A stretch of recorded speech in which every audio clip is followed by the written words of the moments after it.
Hope TV Burundi, ukuri kw'ivyanditswe mu bijanye n'ijambo ry'Imana.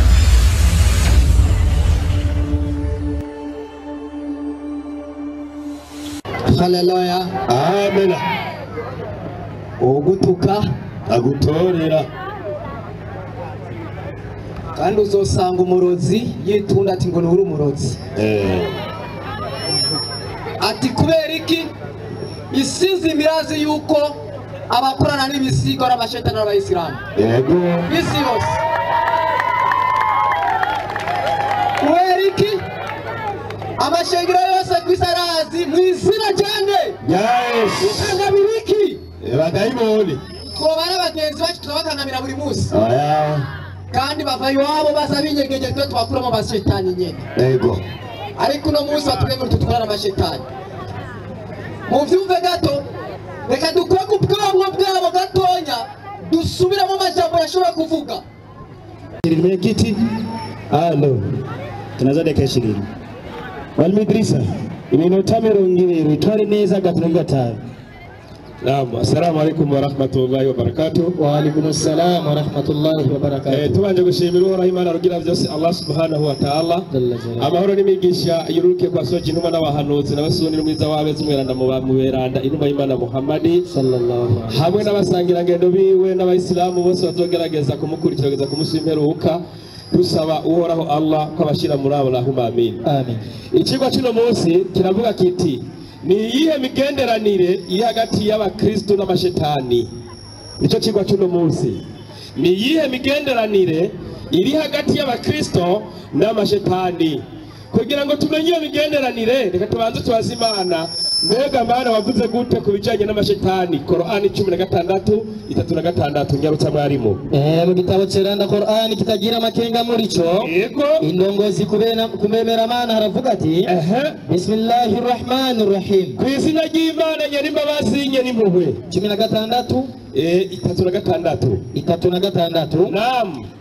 Haravuga ati Yego. mu vyukuri ati mu byukuri twarungitse mu runganwe rwose intumwa. Imana ati yarungitse intumwa mu runganwe rw'abantu irungika intumwa maze turababwira duti izo ntumwa Imana izibwira iti nimusenge Uhoraho Allah. ati nimusenge Uhoraho Imana rugira byose Allah kandi mwitandukanye n'amashetani. muce mwitandukanya n'amashetani. Iyo ni Qur'ani ni kuvuga. Yego. Intumwa zose Imana yatumye gakwisi yazitumye zibwira ko abantu bo kwitandukanya n'amashetani. Ikigwa cy'uno munsi kikavuga kiti ni iyihe migenderanire iri hagati y'abakristo n'amashetani. Reka turebe kandi muri Qur'ani. Mbega Qur'ani tubwira gute? Aho nyene 63 usomera umurongo. Bismillahir Rahmanir Rahim. Izina ry'Imana nyene imbabazi nyene impuhwe. Twarungitse intumwa zacu. Imana yasubiye muri Qur'ani iravuga iti twararungitse intumwa nyinshi ngaha ku isi. Kurunganwe rw'imbere yawe Muhammad. Yo kurunganwe rw'imbere ya Muhammad. Maze satani aryoherereza ibikorwa byago. Maze urwo runganwe rwabayeho imbere ya Muhammad. Shetani yaciye agenda araryoherereza ibikorwa by'urwo runganwe. Bazurindire. Urunganwe rwabayeho imbere ya Muhammad n'urunganwe rwabayeho mu gihe cya Yesu, igihe cya Abrahamu, igihe cya Dawudi, n'igihe cya Mose, n'igihe cy'abavugishwa n'Imana bose bano n'abandi. Hari abantu rero bagiye kuryoherwa n'imigenderanire ya Shetani canke n'imigenzo ya Shetani. Abo nibo tuza gusuzuma uno munsi. Komeza. Kandi abo bantu nyene uwo Satani yaciye ababera umugenzi w'ukuri. Uwo Shetani ngo yaciye ababera umugenzi w'ukuri. Mbega hagati ya twebwe abasilamu n'aba bakristo bari hano ni bande bafitaniye imigenderanire n'amashetani? Nico tugiye kuraba. Kandi mu kubivuga kubera tubonye kurunganwe rwatanguye kubaho hari urunganwe rwagiraniye imigenderanire n'amashetani. Tugiye kuraba mbega iyo migenderanire ni y'abakristo byagenze bite? Si sawa? Twagiye mwarimu. Twagiye kibariza Yesu. Mbega Yesu mu bigishwa bawe bataranije ngaha ku isi hari abo baragirana imigenderanire n'amashetani mpaka abakristo baronka gakiza. Nitso tugiye kuraba. Twagiye kibariza Yesu. Reka Yesu twihera amakuru. Mu butumwa bwiza ko bwanditswe na Matayo 5:10. Haravuga mwarimu. Avuga gwiki? 5:10. 10:5. 10:5. Naam. abo 12 abo 12 Yesu arabatuma. Yesu yatoranije abigishwa 10 na bangahe na babiri. Hama Yesu arabatora batumahe kwigisha. Kandi abo batumwa abakristo bose bavuga yuko arabi wabo. Si sawa? Yego kabisa. Kunyemerere yabo. Mbega ni bande babaye abarafiki cyane b'abakristo gusumba abandi bose mu ntumwa za Yesu. Kuko Yesu yatoye 10 na bangahe? na babiri. Reka ndakwereka babaye abagenzi baba kandi nuno munsi imyemerere yabo bakigendera. Mbega bafite imigendere n'abashetani. Matayo turabyiza ko bwanditswe na Matayo 16:18. Naam. Haravuga ati wiki nanje nakubwira yuko uri Petero. Ngo nanje nakubwira yuko uri Petero. Kandi yego urwo rutare ariko Petero nzogubaka ko ishengero ryanje. Ati jewe Yesu nzogubaka ko ishengero ryanje. Komeza. Kandi amarembo y'ikuzimu ntazorishobora. Nzoguha imfunguruzo z'ubwami bwo mw'ijoro. Babande cyo batubwira ngo Yesu azobajana mw'ijoro. Yesu imfunguruzo yazihaye uwo mugabo ibibazo b'ishengero. Bisigura ko Yesu nta funguruzo z'ubwami bw'ijoro yasigaranye. Kuko yazihaye Petero ari nawe yubatswe kw'ishengero. Mbega iri shengero ryubatswe kuki? Uyu Petero ninde? Mbega afitanye imigenderanire n'abakristo. Aho nyene 2:3 aravuga ati wiki maze Yesu ahindukirira Petero aramubwira ati herera inyuma yanje Satani. Ati herera inyuma yanje Satani we. Uri kinsitaza. Turabonye ya Satani yubatswe ku rushengero. Ariyo yitwa Petero. Abakristo bose bakabinjira mu rushengero. Kuba mu rushengero binjiramo rwose kubatswe nande? Na Satani. Kubatswe kuri Satani. Turatanguye fondation y'ubukristo. Ubu turabonye imigenderanire ya mbere abakristo bafitanye n'amashetani. Nuko n'urushengero rwabo rwubatse kuri Petero ari wende? Ariwe Satani. Iyo ni imigenderanire ya mbere. Mbega niyihe migenderanire igira kabiri? Mbega Luka utubwira yuko abakristo imigenderanire igira kabiri bafitanye n'amashetani benzite. Twagiye muri Luka 2:2.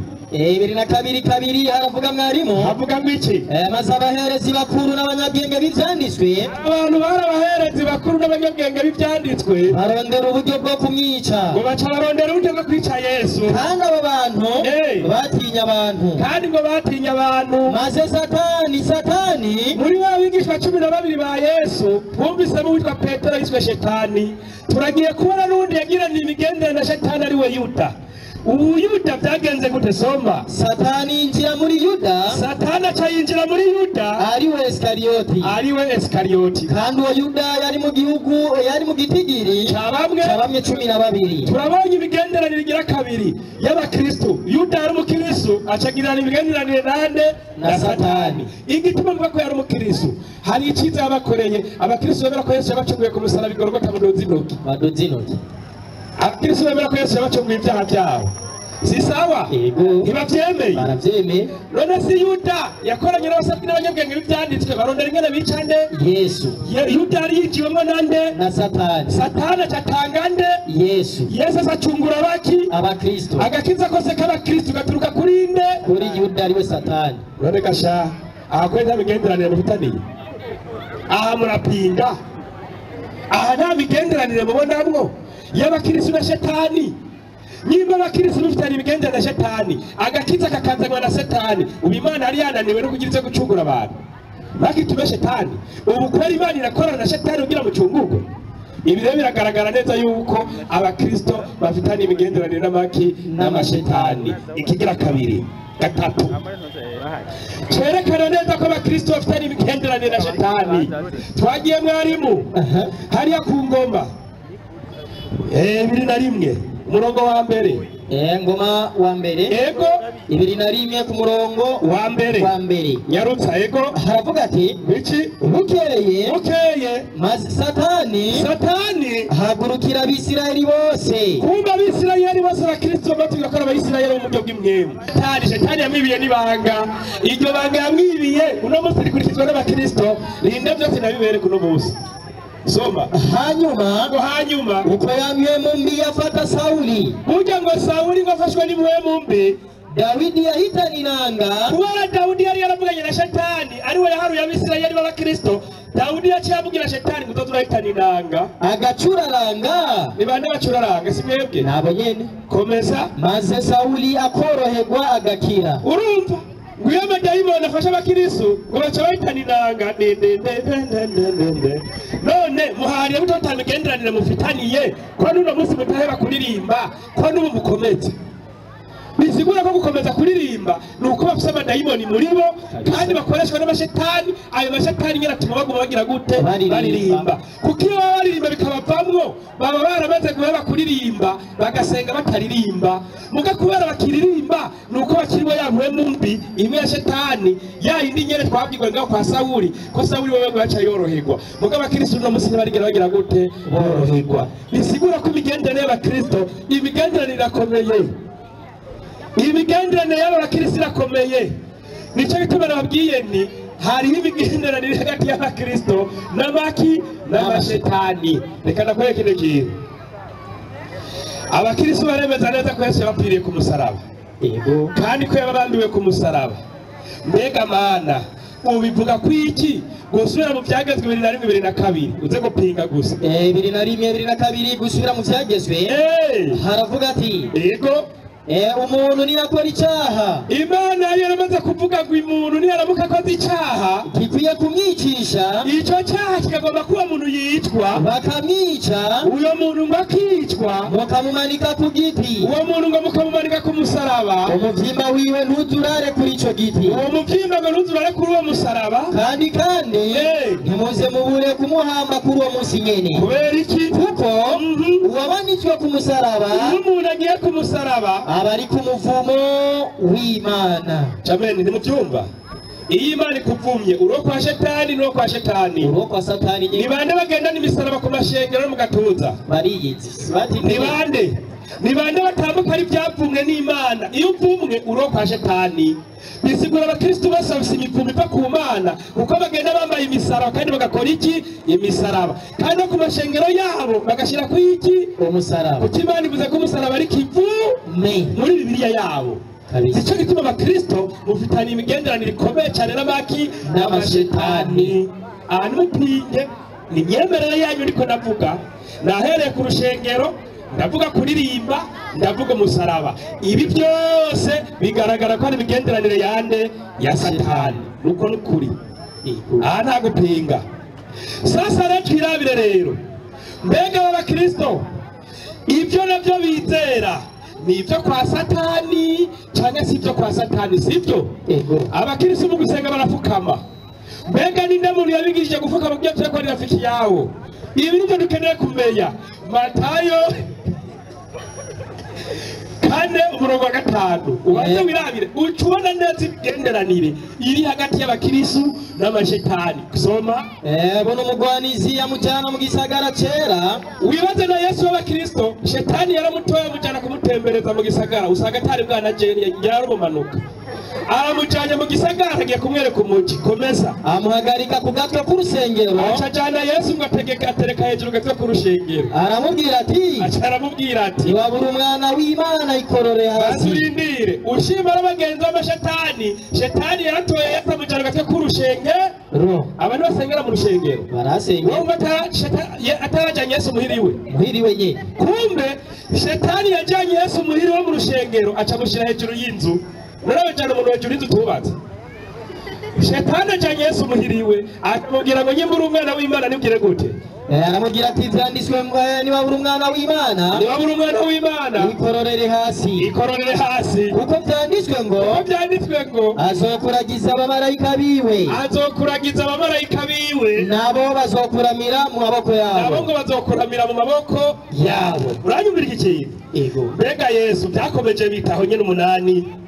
Umugwanizi yongera kumujyana ku musozi wagaze cyane. Umugwanizi yongera kujyana Yesu ku musozi wagaze cyane. Amwereka ubwami bwose bwo mu isi n'ubwiza bwabwo. Ubanza wiyumvire ubwambira amujyanye mu gisagara ati Yesu nazi ntuzi gisagara banzu ry'umugi. amujana mu gisagara, amujana mu gisagara camujana hejuru katika kurushengero ashirayo. Aba nabo wabomba toka shetani katika jina la Yesu. Ntava ko kuko ni muhiriwe. Uravyumva? Shetani rero Yesu amujanye rero ku gasozi. Ibaze Yesu yemeye ugira kabiri, aramutoye amujanye mu gisagara. Uba mujanye ku musozi ugira kabiri. Iyi nta bigenderanire mwumva. Komeza. aramubwira ati ivyo vyose ubona ndabiguha. Shetani kumbe yereka Yesu tujashe Yesu wenda gusumvya ububosi urazi ko ivuye mu mwebwe ziri n'imyongo umwana w'umuntu ajya naharyama. Ati none rero urabona rero jewe Shetani byose ndabiguha ariko ndagusabye ikintu kimwe igiki niwamfukamira ukansenga. Ati wewe Yesu niwamfukamira ukansenga ivyo byose ndabiguha. Abasenga bafukamye ni bande? Nabo nyene abakristo sabagenzi ba Shetani. Yego kabisa. Abasenga bafukamye ni bande? Batipe nyene. Wewe numva ko bitari bigendera Shetani wasabye gufukamirwa ninde? Si Shetani. Ni Satani. Nawe ni wanza hari unyereka umurongo Imana ibwira intumwa y'Imana ngo fukamira. Kuko Shetani niwe yagira fukamira nde? Yesu ngo agenda fukamira nde? Shetani. Kandi Shetani niwe yabisabye nde? Yesu. Abakristo bamwe gusenga ati Satani yigishije neza turekana ko twifukamire ariko Yesu nigeze afukama. Mugusenga jivyo nabonye asenga urabiza aho yafukamye. Ndabikosora byo muri Luka. Ariko ibyonzi Mariko 14:35. Yesu asenga yubamye 14:35. Nama umusiramu wiranze hano. Yesu arababwira ati umusiramu yasimbaze hano. Yego umusiramu umwe nehaje anyaruki hano nyarutsa. Yesu arababwira ati umutima wanje Mariko 14:35. nuko Yesu yunguruza imbere gatoya hanye nunguruza yubama hasi. Yesu yubamye hasi ntabwo yapfukamye arasenga. Yesu yubamye hasi agira gute? Arasenga. Ariko abakurikira Shetani bagasenga bafukamye. Turabisuzuma ikwireye. Gusa niko ndimba utuntu ngabo baraza kuza barogote gatoya ndakwereka mu minota ikurikira. Rindira umwanya ukurikira harakantu nateze. Uwo n'umutego wowe numire. Ni nacyo gituma mwarimu abakirisi bafitanye imigenderanire n'amashetani nabipfunze kabisa. Mbega urushengero rwabo ko twabonye arimo Shetani tukabona n'intebe ya Shetani aho twarabe ibyashiro Yohana 2:12 ivyahishwe Yohana haravuga ati kandi wandikire umumarayika w'ishengero ry'Iperugamo. Hari ishengero ry'Iperugamo wandikire umumarayika w'ishengero ry'Iperugamo ati ufise inkota ikarishe aravuga ibi. Ati ufise inkota ikarishe aravuga ibi ngo ndaza huba aho nyene mu rushengero yego hariho umugwa wa Satani uri. Yana amashengero yose yebereye umugwa wande wa Satani. Murapinga wayipinga gute kandi vyanditse? Murapinga musubiriremwe ngo siko handitse kandi wandikire umumarayika w'ishengero aho ni giki icyasomye ni giki Koko komeza rero nta rukiza ruriyo komeza Matayo 8 byanditse biravuga bigasubira haravuga agasubira avuga gute? Umugwanizi yomera kumujyana ku musozi uhagaze cyane amwereka ubwami bwose bwo mu isi n'ubwiza bwaho. Nibyo ati ibyo byose ndabiguha niyo wapfukamira ukasenga. Buno Yesu aramubwira ati mvako Satani. Tekereza ibi byose niwapfukamira ukasenga nagira gute? Ndabiguha. Mu yandi majambo Satani avuga ati Yesu nutasenga sigira gute? Sindabiguha. Iyo Yesu ariko afite ibigenda na Satani ari kumeza kondisyo kugira ngo atangwe kumusenga. Oya inanilahi Jefitani busabane na wewe uwo mitegeko kugira ngo ninarikora unyibe icyo kintu. Niwapfukamira ukasenga ndabiguha kuko na Yesu atasenga Satani agira gute? Uriko urabyumva? Ama Yesu isho Satani gute? Ataravuga Yesu isho Satani gute? Ati mvako Satani. Mvako nde? Mvako Satani. Subira mabwira gute? Mvako Satani. Reka tubaze abantu bafite ubwenge n'ubuhe busabane buri hagati ya Satani na Yesu mu kiringo Yesu ati wa Satani mvako aramushota. Byanditswe ngo ibyo uvuga n'ibinyoma ariko amara iminota 20 yambika Satani karuvati n'ikoti.